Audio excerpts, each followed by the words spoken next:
Hello అండి, అందరికీ నమస్తే. నేను మీ నరేష్. ఈరోజు మనం దుప్పెల్లి గ్రామం, ఒలిగొండ మండలం, యాదాద్రి జిల్లాలో ఉన్నాం. ఇది వచ్చేసి ల్యాండ్ వచ్చేసి మహగిరి అసలు ఎలా ఉంటుంది.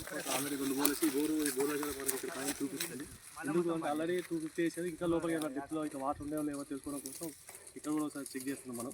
సో మీరు కూడా మీ ల్యాండ్లో వాటర్ ఉండేవో తెలుసుకోవడం మన ఎమర్జెన్సీ 986675 ఈ 3 ఎకరాలలో వీటి మొత్తం బండ ఉన్నది. ఊరి లోపల కావాలంటే ఇదంతా మొత్తం మన పరుపు బండ ఉంటుంది. సో బండలలో గ్యాబులు ఉన్నాయా, ఎన్ని గ్యాబులు ఉన్నాయి ఏంటి అనేది తెలుసుకోవాలంటే మన దగ్గర అడ్వాన్స్ టెక్నాలజీ మిషన్స్ ఉన్నాయి. ఆ మిషన్స్ తోటి మీ ల్యాండ్లో వాటర్ ఉన్నాయా లేవని తెలుసుకోవడం జరుగుతుంది. సో మీరు కూడా మీకు కావాలనుకుంటే మా నెంబర్ తెలుసు కదా. నమస్తే.